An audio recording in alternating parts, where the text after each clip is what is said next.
Good afternoon, everybody, and welcome to Building the Black Educator Pipeline Podcast. I am your host, Shayna Terrell, educator activist dedicated to the freedom and liberation of her people, the lifelong struggle of it.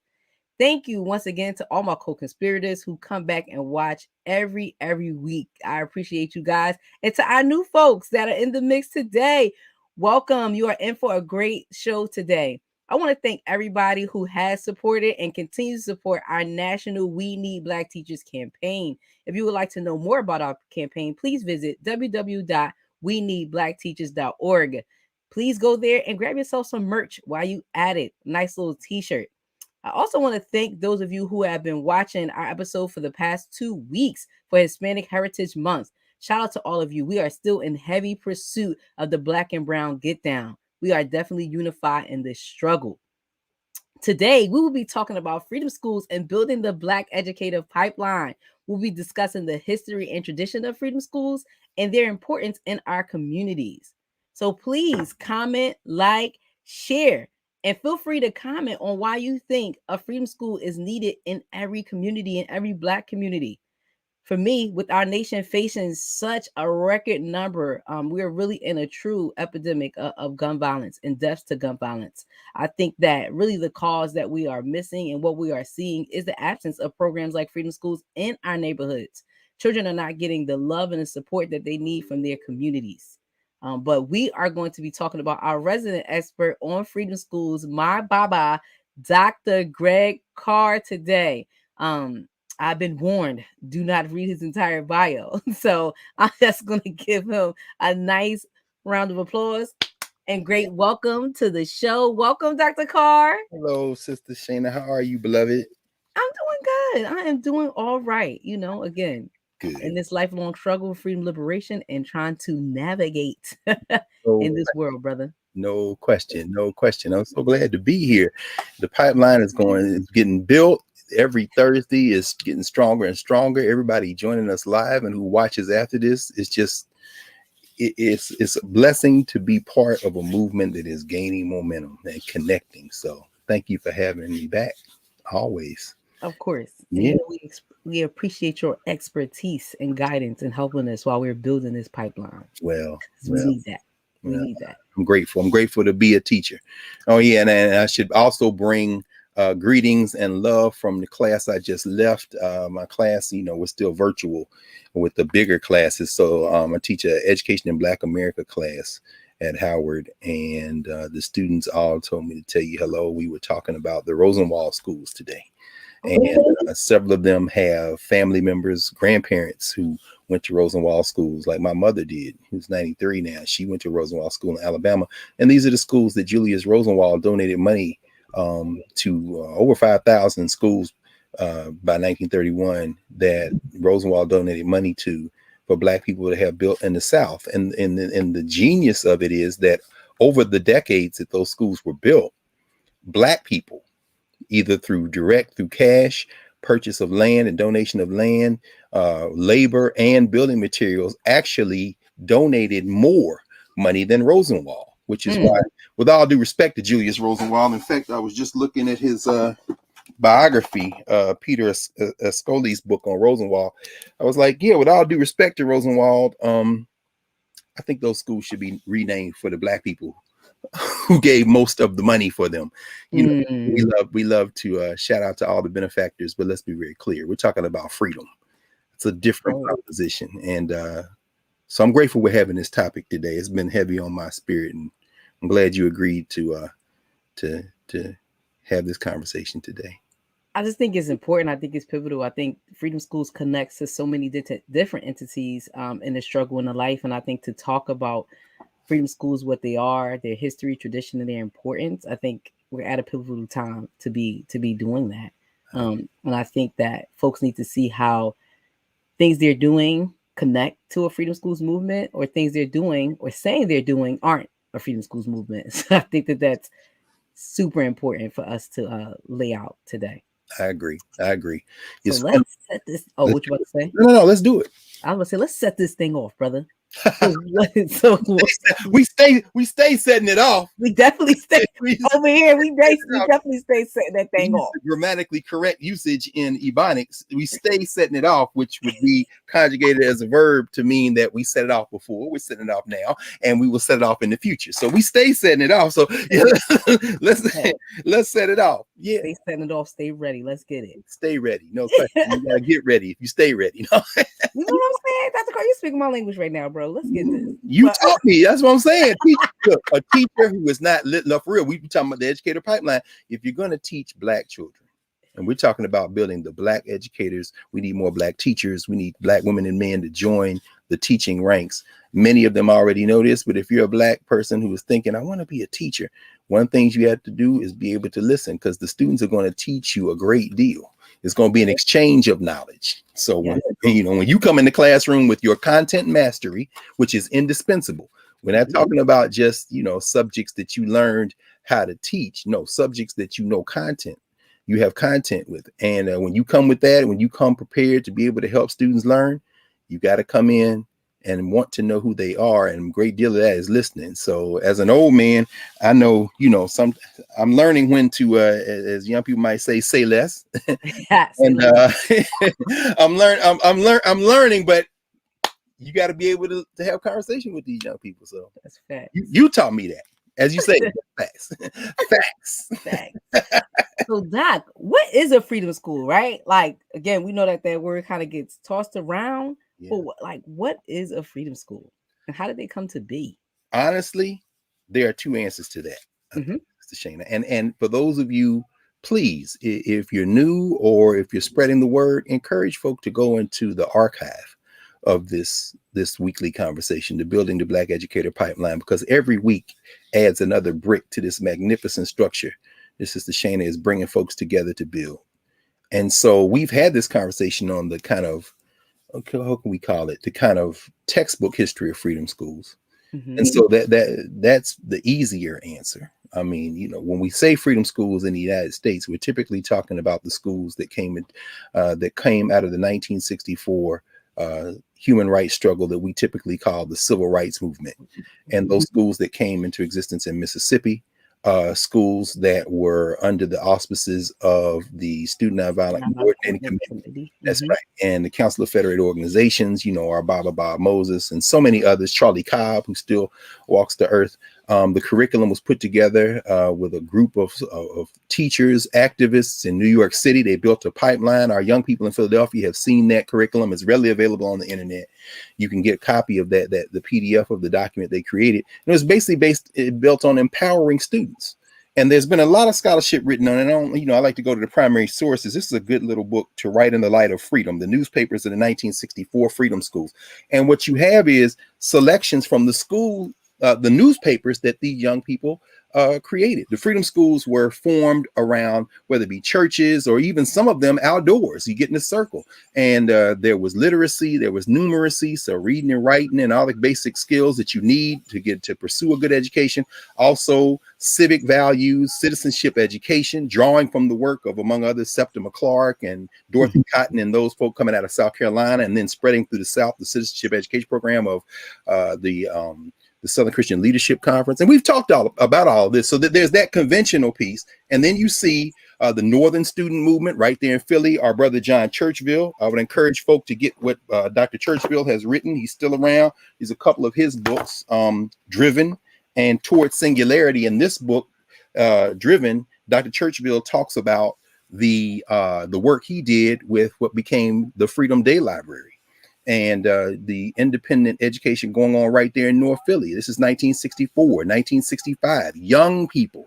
If you ever see the documentary that you can see on YouTube, Black History, Lost, Stolen, or Strayed, you see Churchville and these little children going through the question of building self-esteem and beginning to understand who they are as Black in the world.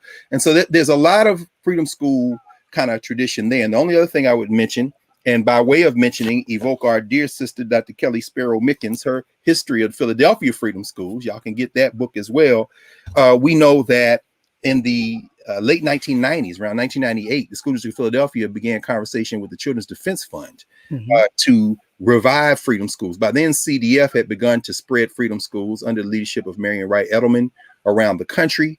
And these are platforms with 100 young people, typically K-8, Mm-hmm. at a school or a church site, community site.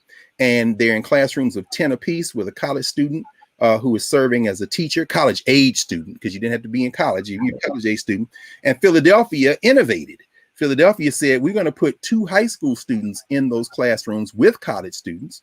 And so we had 7 freedom schools in 1999, subsidized by the School District of Philadelphia and community partners, 14 the following year, 21 the following year. And to those high school students were paid. They were subsidized to go to be at those freedom schools as teaching assistants, but they also got high school service learning credit, because at that time I was working for the School District of Philadelphia, and school district had just mandated that students must get a service learning credit.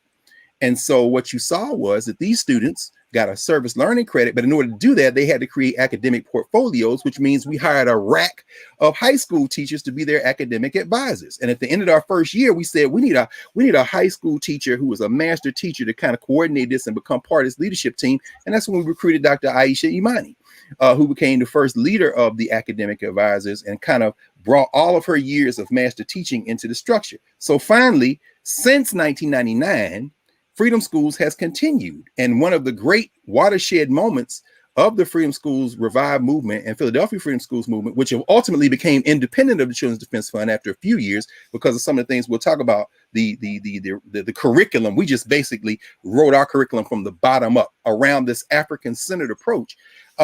We saw the opening of Sankofa Freedom Academy, a K-12 freedom school that is there in the Frankfurt section of Philly. We're very happy about that. It runs its own freedom schools, and freedom schools continues to this day. The other thing that I'll mention quickly is that from the beginning, we knew that this would be our chance to reimagine education. So with our high school students, every year we select an academic book, a book that we think is sets the standard in its subject and in its complexity and its level of scholarship. And those students read that book over the course of the summer and create projects, create engagement with the text. And then during the year round, which we're coming up on now, we pick another book. And what we're really doing is destroying all the stereotypes. Freedom schools in Philadelphia we're not looking for all the 4.0 students, all the students who took AP. There's some students we have who are like that. We have other students who are barely getting by. And we want that real combination, because we understand that every student can learn, and we don't lower expectations. We set them beyond where students can see. And then when they reach and exceed those, we realize, okay, we have destroyed now the idea that somehow you are incapable. So freedom is at the core, but that's the conventional history. Now, I won't go on more than to say this. You asked me what are freedom schools? That's the history we kind of know, we've talked about. The other answer is, I don't know. I don't know. And I say that after 30 years in the classroom, in the college classroom, elementary school classroom. I started teaching in Nashville, South Street Community Center when I was after my senior year in college, before I went to law school. These are little children, first, second, third graders. And I've taught every level in one way or the other, but most of the time I've spent in college level and high school level. But I'm not having a crisis at this moment. I think we have to seriously get down to the business of defining what we mean when we say freedom. What we mean when we say freedom. I think, yes, jump in, please. I was jumping in because when you gave like the kind of history, the concept mapping of like where we were, where we are now, and even add a piece of that right, the center trying to incorporate different elements of freedom schools from history and tradition into our work to build and recruit more Black teachers. But I can most certainly understand the pause and reflection on like the second part of I don't know. But I think an important piece to where we can start to answer that question or to fill that gap of not knowing or what is freedom is when folks start a freedom school or you want to invoke the spirit of a freedom school, what's the basis of your concept, right? Like, why? What's the purpose? Well, I think the first thing we have to do is consult our ancestors, consult our memory. This and we had those moments of crisis several times in the Freedom School movement in Philadelphia, the renewed Freedom School movement, again going back to Churchville in the 60s, but that renewal in the 90s. One of the challenges we have in terms of education is everybody seems to know what's best for Black people, and they know so much. You know so much without asking Black people, but you know so much about what's best for Black people. And really what that is what's best for whatever agenda the people who know so much about what's best for Black people have. And that agenda is usually tied to the political economy of the country. And this is why I said, today would be a good day to have a conversation, because in my education in Black America class, we're reading a book called The Education of Blacks in the South by James Anderson, Professor James Anderson, Education of Blacks. And it's a book I've mentioned before, but every time, and this is probably my dozenth time reading the book and going through it with students. Coming out of enslavement, African people had their own ideas about education. We started schools before the end of enslavement. Of course, there in Philadelphia, we had schools that predate enslavement. None more famous than the Institute for Colored Youth, which is why we have a Caddo division in the Freedom School movement now. Yes. Now, when people came in who were not Black, the white philanthropists in the North, people like Andrew Carnegie, the Fords, the Rockefellers, they put in league with Southern business folk and Southern government folk and said, we need these Negroes to be a laboring class. So we don't need all this Greek and Latin and classical education. We need them focus on work. So you see something called the Hampton idea emerge in the 1870s and 80s. And that idea was basically train these Black people to have the skills we need to plug into the economy as it's moving into the industrial era, this kind of thing. Well, fast forward to 2021, it's the same thing. So much of the conversation we hear around what Black children need is around what the economy needs.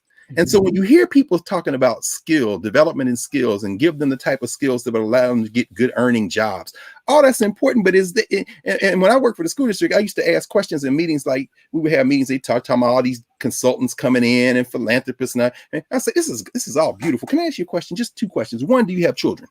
Yes. Is this what they're doing? Well, I don't see. No, I see very clearly. And so I'm asking you a question. If this is good enough for my children, I want to know whether it's good enough for yours. And so if you're considering getting in the Black teacher pipeline, and you're starting a concept like a Freedom School or the Freedom School spirit, you want to go in communities. And the first thing we do is listen. What do you want? What do you need? This is what Charlie Cobb and them said. They went in Mississippi. What's the problem? Yes. What's the system, and what part of the system do we want to keep, and what part of the system we want to throw away, and what are we trying to accomplish? These are serious. So the first thing you do is sit and listen, which is why the Freedom Schools in Philly always had to partner with a community-based organization. And we have the center now, the Center for Black Education Development. It's very important. Now, this is a question that changes over time, and without consulting the ancestors, without consulting the memory, we simply don't see where we've succeeded, where we failed, and where we should make adjustments. Right. And so now, I mean, again, I'm thinking about this because, we're about to go into year round in Philadelphia with Freedom Schools. And I'm very excited. That team you got together with Stephanie and Asheray. I mean, this whole thing, I'm very excited about these weekly Mbangi sessions. Those you don't know, Mbangi is a Kikongo word, means a house without rooms. In other words, we're convening. We don't say think tank. We're trying to use language, which is going to become important in about 60 seconds when I mention this. Because again, I'm drawing for these other sources to try to think about freedom. So, the book we're reading is a book we began reading a few months ago called The Lost Education of Horace Tate by Professor Vanessa Siddle Walker, which is the history of the Black teacher force and the Black schools Let me be like you, Doc. Because I show it to us right there. Let me be like you, Doc. For real. Hey, look, y'all get up on The Lost Education of Horace Tate, because Professor Walker, Dr. Walker, a former school teacher, PhD now on the faculty at Emory University for many years, has written a lot about the segregated schools in the South.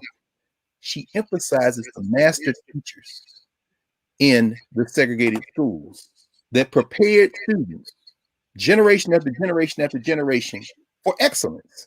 Mhm. Now, the fight to desegregate the schools wasn't about diminishing the quality of education many of those students got in the segregated schools. She's very clear about that. And it's why she called that book The Lost Education of Horace Tate. She said one of the things we lost is our memory of the high standards many of our teachers had. So if you're coming into education, you're not coming as a fallback. Teachers were among the most respected people in the community. In fact, it was the teachers who recruited the students out of the segregated schools that killed Jim Crow. And we talked about that. We all know about the Little Rock Nine. We just passed the anniversary of the Little Rock Nine, 1957. I was with my students today. I showed them a picture of one of the sisters who was a member of the Little Rock Nine who integrated Central High School in Little Rock, Arkansas, but she had come from Dunbar, which was a Rosenwald school and an all-black teaching staff and had all this leadership and all this. And then she goes to Central and they got to fight the world. But in the history we get, we only see these black students appear out of nowhere like genies, somehow making America great. Where did they go to school before they went to school? And of course, the irony being that today the schools are more segregated than they were in 1954 nationwide. Yes. Which means, did we kill Jim Crow? And let's clarify that. Let's clarify that. When we say more segregated meaning by student population. By student population. Not by teacher population. Yeah, not by teacher. No, we lost the teachers. Dominated. My friend, white women. That's exactly right. And what did we lose? We weren't talking about rebuilding a teacher pipeline if the teacher pipeline hadn't been smashed. We smashed Jim Crow. Jim Crow turned around and punched us in the teacher pipeline and smashed it. Right in the mouth. Now, exactly. Now, here's where the I don't know comes in, Shana. Last night, I was with my students at Howard Law School. Lord, I don't know what I did with the book. In fact, the book is probably hiding because they don't want me to bring this smoke. But here it is. No, because I'm saying, what is freedom? What is freedom, right? So I went back. We're talking about the cases that led up to Brown versus Board of Education, the desegregation cases. And so I won't get into the whole legal background with the case law and all this kind of thing. But there was a real debate going on in the early 1930s among Black scholars and educators on what to do while the legal strategy was being mounted to smash Jim Crow in terms of education. W.E.B. Du Bois wrote this in the pages of something called the Journal of Negro Education. And it cost me a pretty penny, but I finally got the full run of the Journal of Negro Education. I would spend my whole life doing nothing but reading. That's why I know in Philadelphia Freedom Schools, at the core of our work is intellectual work. Reading work. In other words, people say, well, we all do intellectual work. That, my friends, three-letter word, get ready, write this down. Three-letter word, get ready, write this down. I'm sorry, I'm repeating like Umar Johnson. Everybody calm down. Because we're not talking about FDMG or some made-up place at the school. We talking about exists. Freedom School. This, when people say, oh, we do intellectual work, that, my friends, is an L-I-E. That's a lie. I'm not even going to beat around. I'm too old now. That's a lie. In other words, if you're going to be a teacher, ask yourself where the bar is set, who set the bar, why they set the bar there, and then look at your students and ask yourself, is the bar as it is set a standard that these students could easily exceed, but the bar was set by somebody else? We haven't even defined. And people say, we do intellectual work. No, you don't.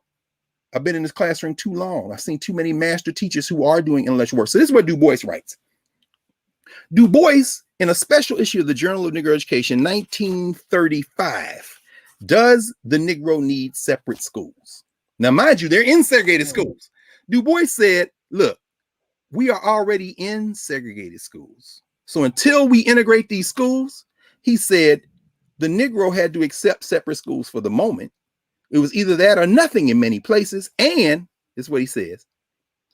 We had jolly well better stop looking in through white schoolhouse windows like a destitute orphan on Christmas Eve and start turning our own schools into first-rate schools. What are you aspiring to over there? I know you want the money. We want the money. I know you want the access. Do you see these master teachers you have? Now you're going to trade your teachers for them? We didn't even anticipate what happened, which was the erasure of the black teaching force. Yes. Black principals turned into classroom teachers and then quietly given the door. My friend Leslie Fenwick finishing a manuscript called Jim Crow's Pink Slip. What happened to those black teachers? And we talked about that too. I'm just going to mention one other thing he says. This is what he says. He says, accepting race hatred as a brutal but real fact, black people ought to forego, and this is a quote, using a little child as a battering ram to get into white schools and consider that child's own soul. Now, in other words, when we think of our children being sent into classrooms where the agenda is being set by other people for what they should do, you know, the only people who stand between whatever agenda outside the school is being put into the school and that child is the teacher. Yep.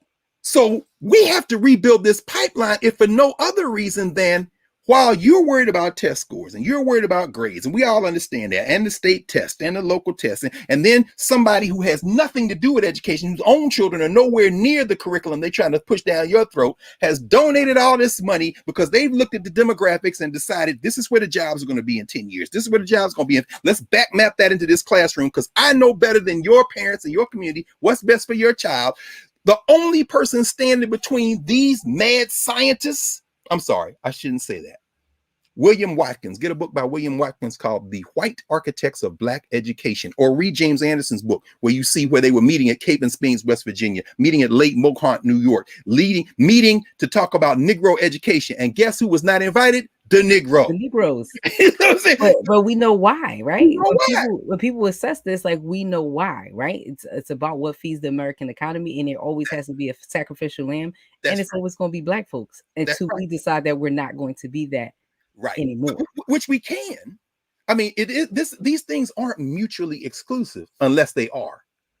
So you know the test of whether or not people have the best interests of black children at heart when you start articulating the best interests of black children from black communities, and they either say okay or they say, well, I'm not sure.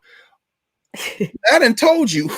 and now we're going to use the momentum of memory to talk about this. And if your response is I'm not sure, then what you're saying is I know better than you about your children. And my thing is you might. Do you have children? Yes. Are they? No. Okay, then what you're saying is I in fact am a colonizer. And what I have in mind for your children is better than you. Now, how does that relate to freedom schools? It relates very directly.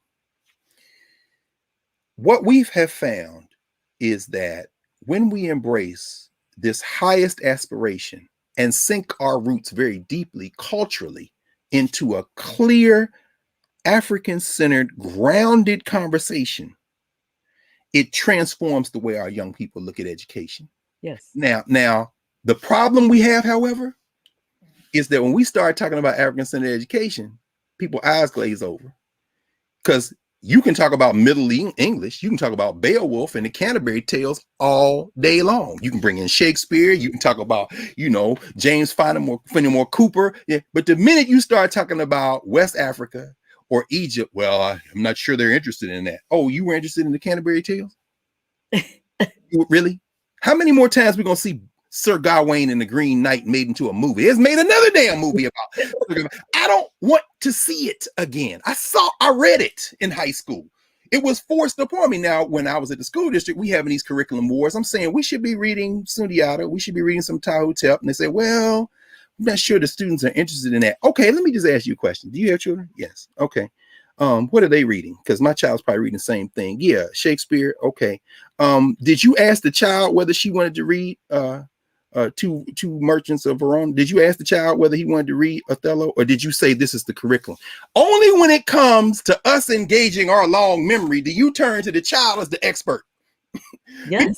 because in your mind, you know better what these black children should learn. Again, and if you're a black teacher, or if you coming into teaching, just because you black doesn't make you equipped to teach. Now we got to get into teacher kinfolk, but no question.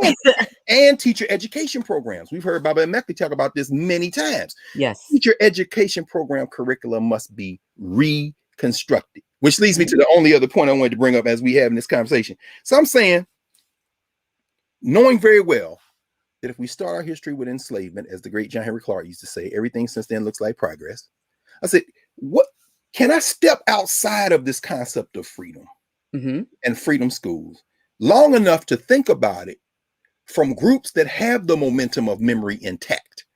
Because one of the things we have to do, and we've done, and I'm very proud of the fact we did this, particularly when we put our pathways curriculum together with our pathway to Jehudi, pathway to Ma'at, the Sankofa rewind, Sachet, which is the Egyptian concept of counting and measuring and science and math, who is a Black woman. When we put that together, anybody writing curriculum, please come. And let's have one of these Thursdays devoted to comparing what you're doing to what we did. I would love it.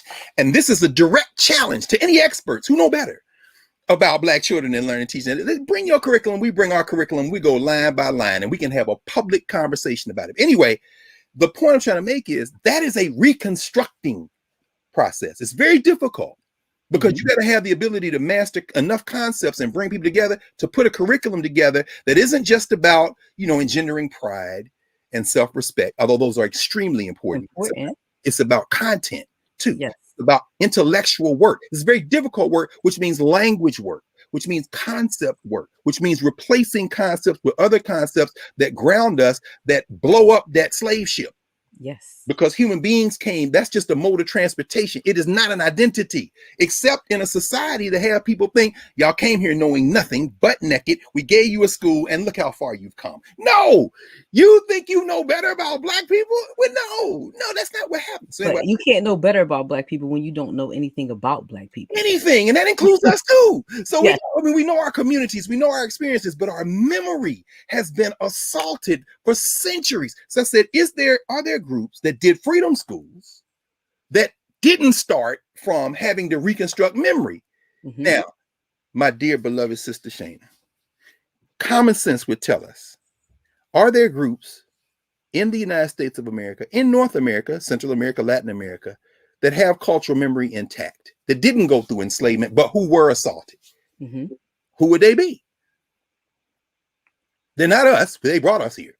It's not the Europeans, they came here. So who else would it be? What's the other big group? Native brothers and sisters. Exactly, the First Nations. So I say, dude, Native Americans, did they? I mean, certainly they didn't have freedom schools. So what did they create? Or did they, right? And that's another concept I want to get into later. They didn't have what we call freedom schools, but what did they have? Survival schools, two of which still exist. These are the ones in the Twin Cities, one in Minneapolis and one in St. Paul, the American Indian movement. And then this is a book called Free to Be Mohawk, Indigenous Education of the Akwesasne Freedom School. The Mohawk have a freedom school to this day in upstate New York and in Canada. And look at this definition of freedom. Oh my goodness. This is the Akwesasne Freedom School. Okay. By the way, the Akwesasne, they were called the Mohawk. These are one of the groups that they call in the Iroquois Federation, the so-called Iroquois Federation. Yep. So it's very important to understand the Haudenosaunee, who are, as far as you can get in New York without leaving the country, in southern Canada, they're very serious about this. So they say, here it is. The Akwesasne Freedom School is essentially a place for cultural and linguistic survival.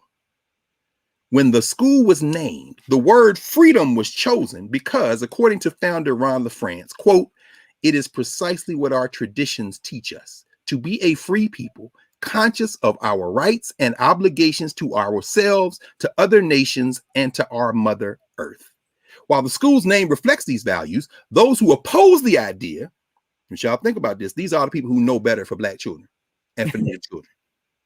Yep. Those who oppose the idea referred to it as the, quote, "free to be dumb school," end quote.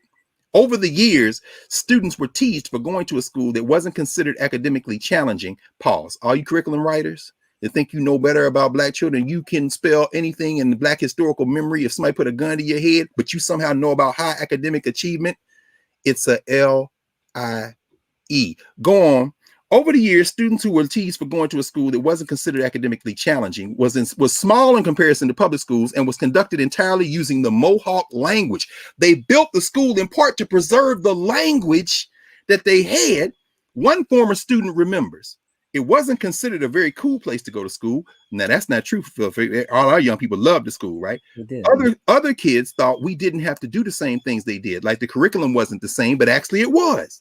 We learned math and science. We learned all our subjects, and we learned in the language. That in itself was twice as hard. We had to deal with name calling and teasing. The reason I bring that up is because when we start talking about Black history and culture, it is generally dismissed, even by the most well-meaning friends of the Negro race. Yep.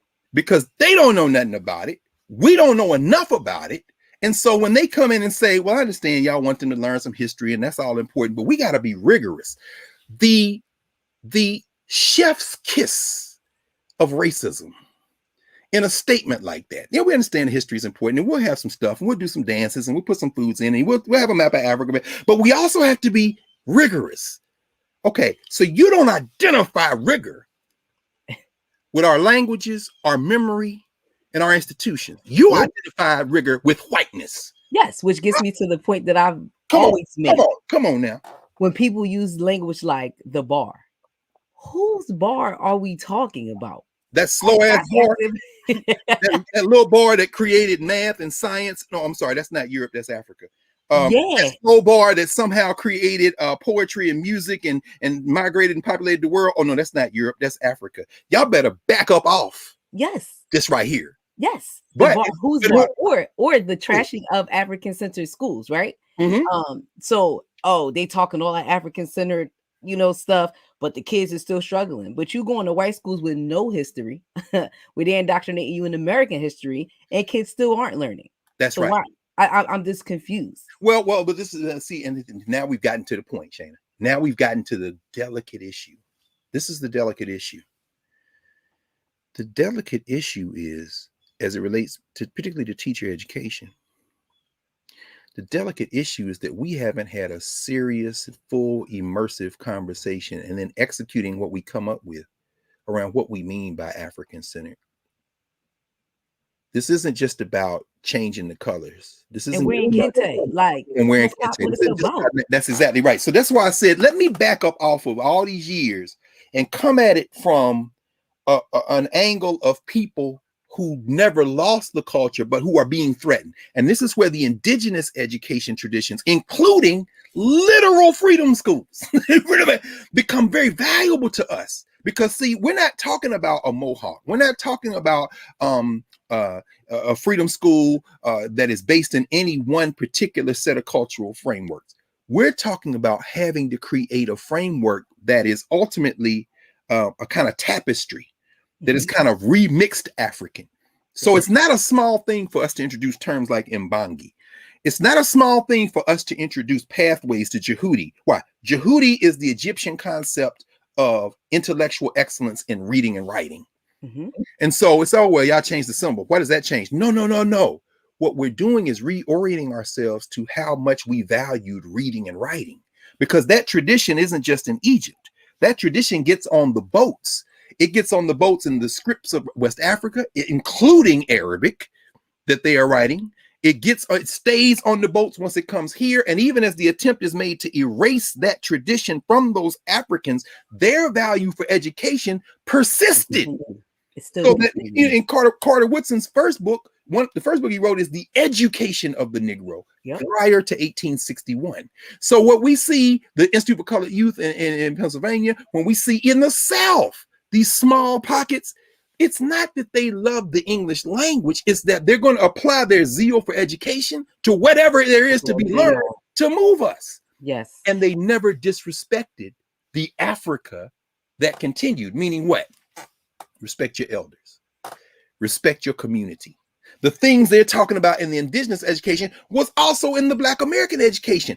And now when we start talking about a teacher pipeline, we have to rebuild the teacher pipeline in part because Black children are still going to school expecting to respect the teacher, but many times the teacher either don't know nothing about these young people, have contempt for these young people. And so now what ends up happening is contempt.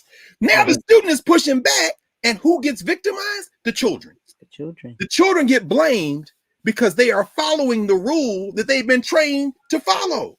I came in the classroom trying to respect me. You call me out my name. You trying to shorten my name. My name is not Shay. My name is Shaquana. You can't say it. You won't take the time to learn it. I'm not letting you call. I heard your friend call you that. No, that's my friend. I don't know you. Now I got a pink slip sitting in the principal's office, and on paper, I'm the problem. No, the problem is we need some black teachers who are Well, we nursing just culture had in the this classroom. conversation literally last week. Were you? Uh, Were you? we had to go. It was Hispanic Heritage Month, and we were talking about how you respect and affirm folks, right? So people choose to disrespect or not see things that they feel like are foreign to them. So I had Gerardo Munoz on, Yes. Oh, I and saw that. That's right. That was last Thursday. people Yes. call him Gerardo. His name is not Gerardo. His name is Gerardo. Come Learn on. how to pronounce that man's name.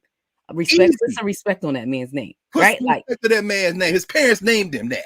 that's who he is. And when people dismiss who you are even by name, right? So if I'm not willing to respect you by your name, I'm damn sure not willing to respect who you come from or your histories or your Nope. traditions. I Nope. can You care know less what? about you, but No. that says so much about the people who we allow to teach our children. So That's even right. as you're making this point Yes. about integration, right?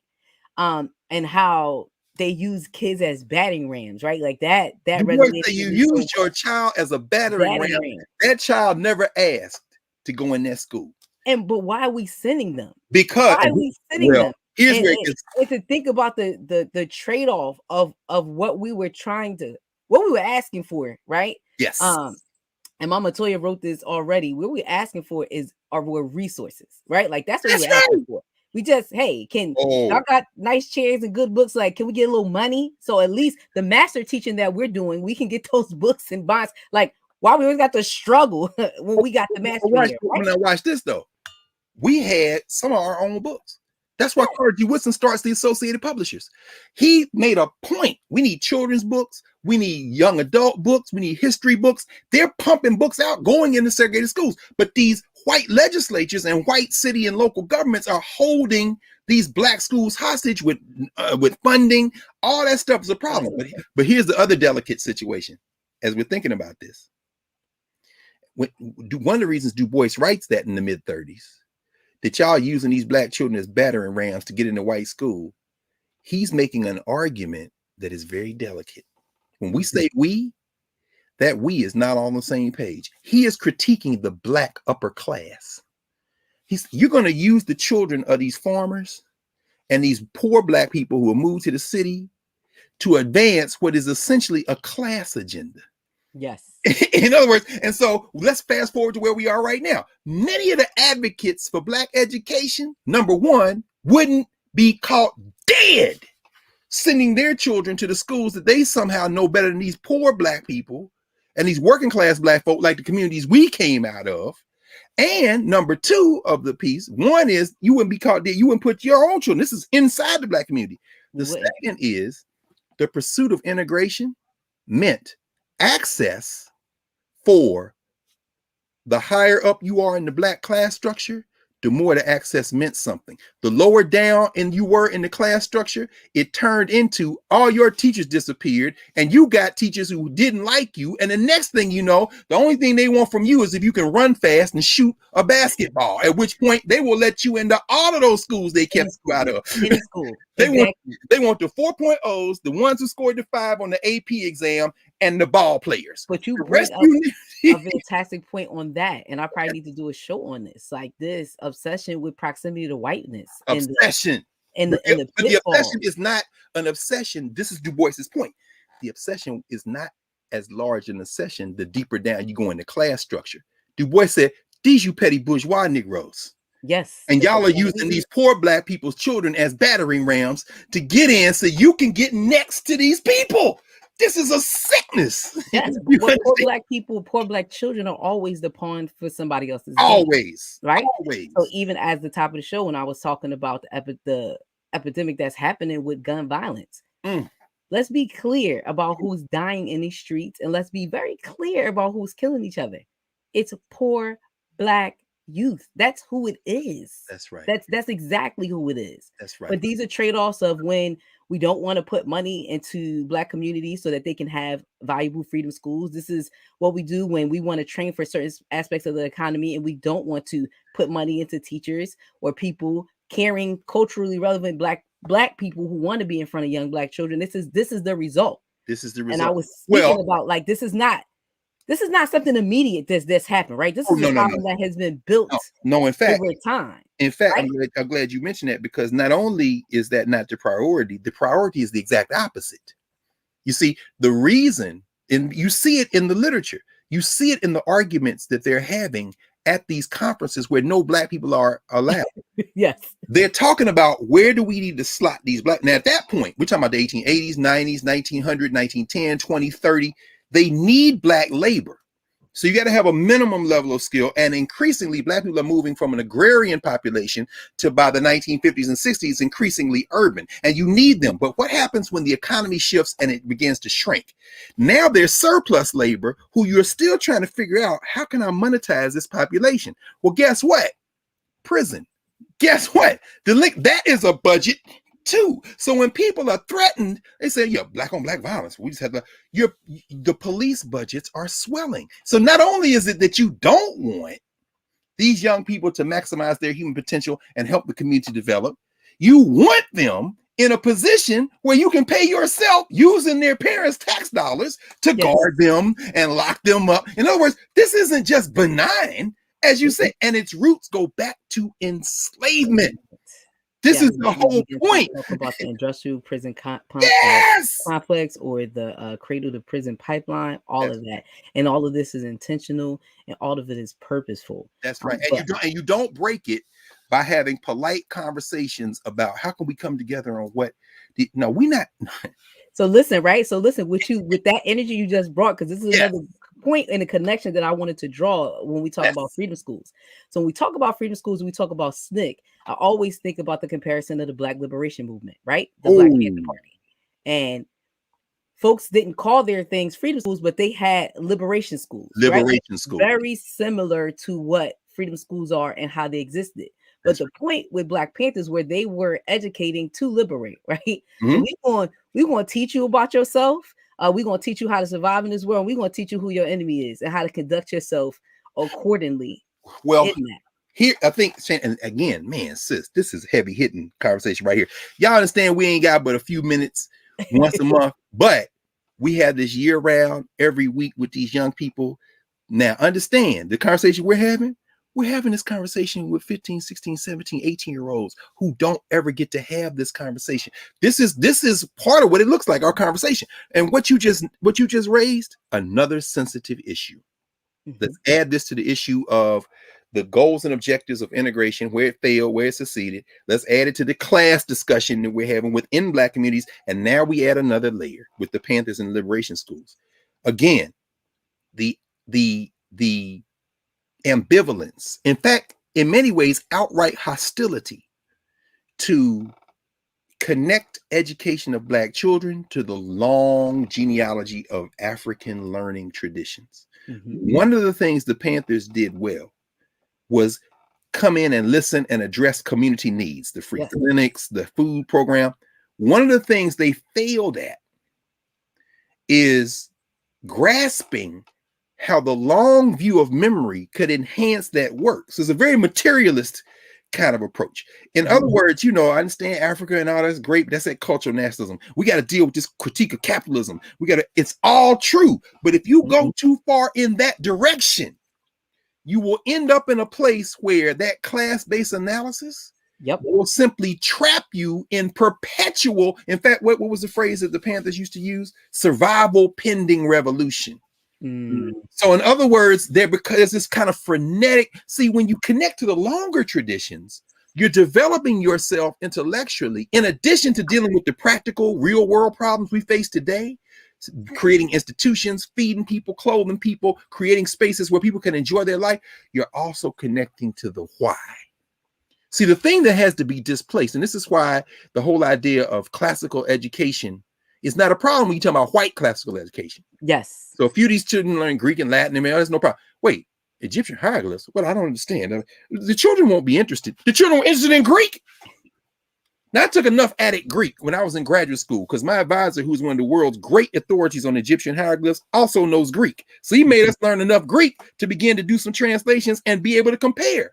Guess what?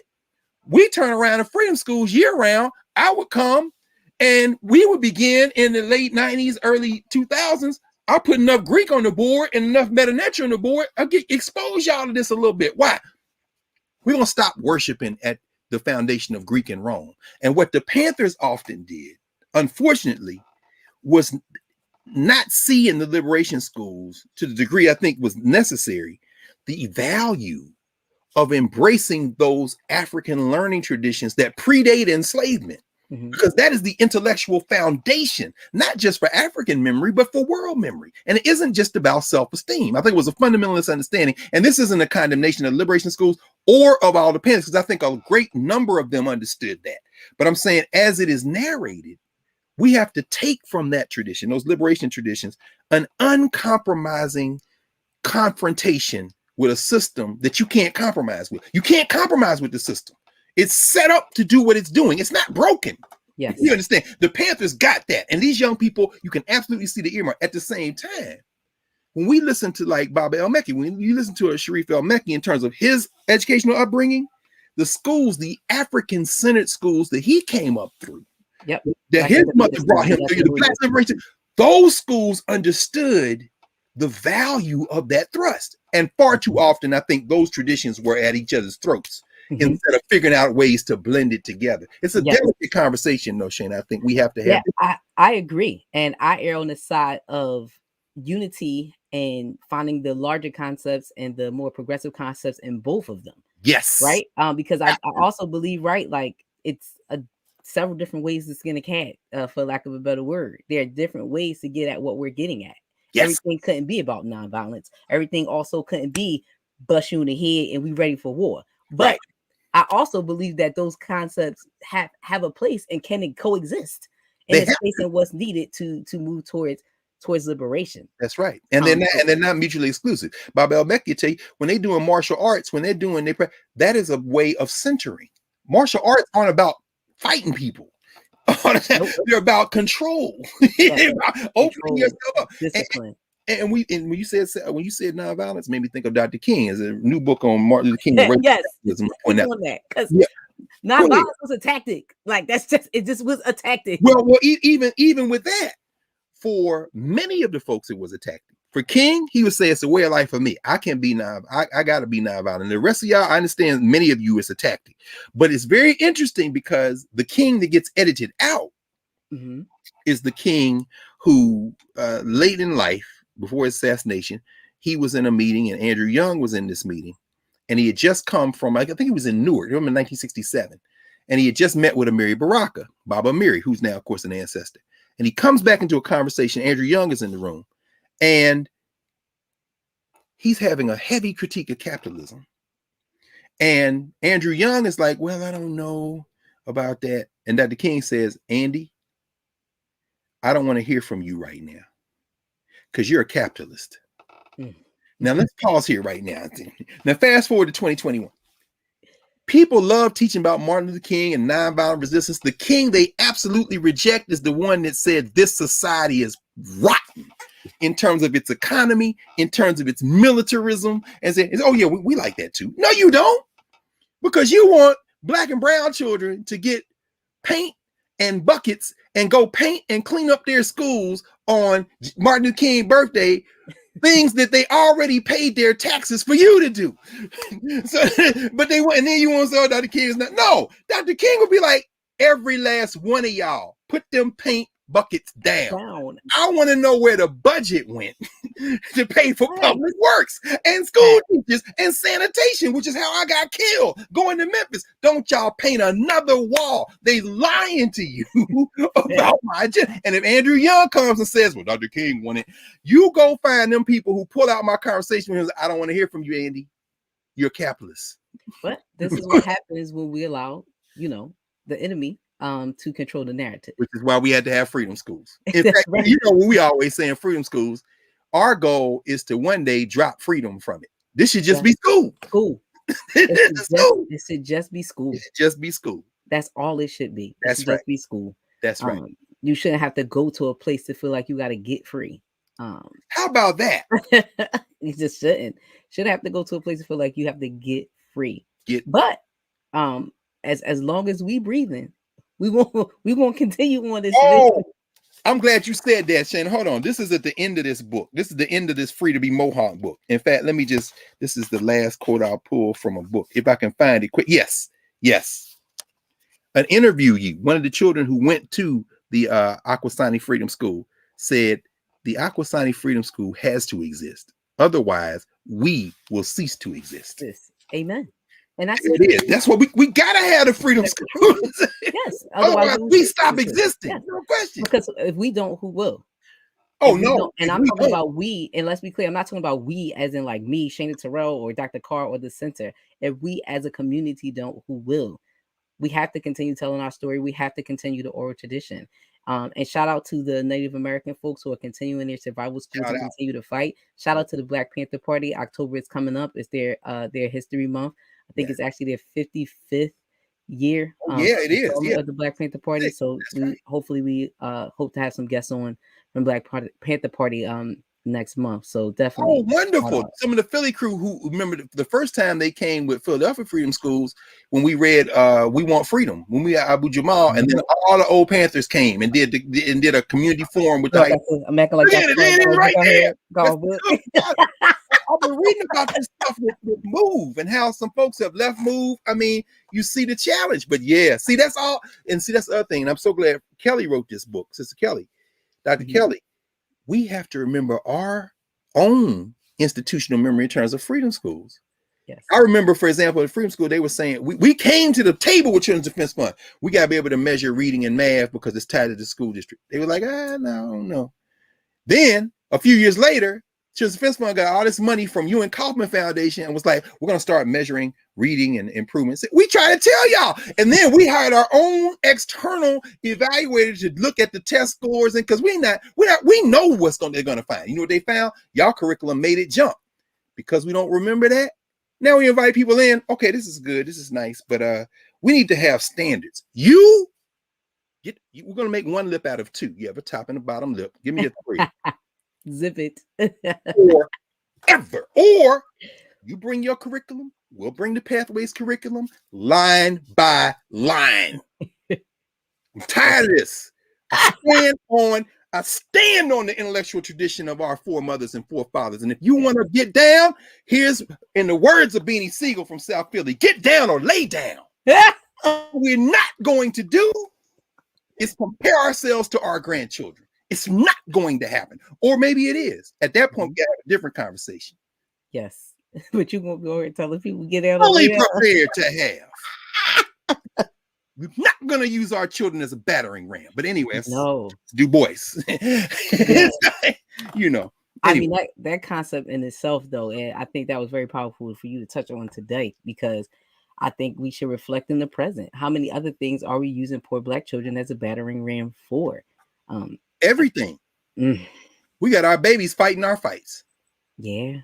We got our babies fighting our fights. Tim Scott, Joe Manchin, Kristen Sinema. Nobody should be in the street. Anyway, it's all good. We got our babies fighting our fights. But we shouldn't. We shouldn't have our babies fighting our fights. No, but if the adults aren't going to fight, Wesley Cook was 16 years old when he took over communication for the Philly chapter of the Black Panther Party as a high school student at Benjamin Franklin High School. Of course, we know him now as Mumia Abu Jamal on the cover of that book, We Want Freedom. That's why we read that book. We want high school students to understand if it's not going to happen, the L you take will be your own. So therefore, we're going to help y'all. You know what I'm saying? Forget all them adults that's not coming with us right now. You think if they wouldn't have the Mohawk Freedom School. They wouldn't have the Akwesasne Freedom School. Akwesasne Freedom School. Well, you know, I love me some Alabika, and I believe that the fight should be in the hands of the young, right? That's right. Oh yeah, next month we're coming up. Well, starting tomorrow in the month of October, it'll be the 60th anniversary conference for the Student Nonviolent Coordinating Committee. Last year, it would have been last year, but of course, COVID, it's going to be online. So I'll make sure you have information. And and shout out to Darian Johnson. Yes. She is going to have the opportunity to have a one-on-one interview with one of the members of SNCC. So shout out to our Freedom School sister Darian, yes, for making us proud. And we got a long tradition. Sister Colia Clark, so many in Philadelphia who were part of SNCC, and of course the great John Churchville, who was part of this SNCC and the Northern Student Movement, Freedom Day Library. So our roots go way back with them. No question. Those are our people. So as we doing this, y'all, you heard Dr. Carr, right? We can go through the history and the tradition of what a freedom school is, but reflecting on what is freedom? What does that mean? So when you thinking about starting a freedom school, having a freedom school, participating in one, what is freedom? What does that actually mean? And definitely applying that to modern day context. And Dr. Carr talked a lot today about memory. So let's not get amnesia out here, folks. No. When we out here doing the work, let's not be at the helm of it trying to reinvent the wheel either. We have a long history, tradition, models. People are still alive and surviving who are willing to give input and help us out. We're not alone. We're not alone. We need to be doing this together. Dr. Carr, any final words on freedom schools? Thank you. Thank you for continuing them. Thank you for linking them. Thank you for being this link in the chain. Thank you for remembering. Thank you for creating a liberated territory, in the words of my elder, Haile Garima. Thank you for creating liberated territory. And for those of you considering being teachers, y'all tune in on noon and Thursdays and come into this space and bring somebody else. Because watch it later, because y'all need to be teaching. So that's for all the teachers. That's right. Watch it live. We need to rebuild that master teacher. You can catch us on YouTube, Citizens Edge, Facebook page. Citizen Edge, shout out, no question. Yes. These Twin City cats, I gotta come up here and look for these survival schools, yo. I am embarrassed I didn't know about the Red Schoolhouse. Citizens Ed in the center for giving us opportunity to real people and the real real work. Dr. Carr is definitely one of those folks. Nah, Heart of the Earth School in Minneapolis and Red Schoolhouse in St. Paul. I'm just telling you, the two survival schools, we're all in the network, y'all. And it ain't just Black people, our Spanish speaking kin, well, a lot of them Africans too. I'm just saying, freedom schools in Philadelphia have always been more than us. Definitely have. We are. I'm still in this heavy pursuit of the Black and Brown get down and Black and Brown get down for real. And around Bach and them, we had Asian Americans United. So we had we was not playing. All of us are rooted in Korean, Cambodian, Chinese. We had every Laotian. We was like, look, what do y'all want? Either we all gonna be humans, or as Jesse Jackson used to say, cut us in or cut it out. It ain't gonna be nothing. So, and we can do that too, because Yes, but thank you, love you for coming. Thank you, everybody, as always, for watching us every Thursday at 12 here at Building the Black Educator Pipeline. We will see you guys next week. And if you love Dr. Carr, he will be back, of course, next month. I know, every Thursday, And when I go to class, I'll take all your love to them. I got a Black Aesthetics class a little while, so they'll all be waiting to hear the report. I told them I was coming in, so. Yes, shout out. But thank you, guys. We'll see you guys next week. Thanks.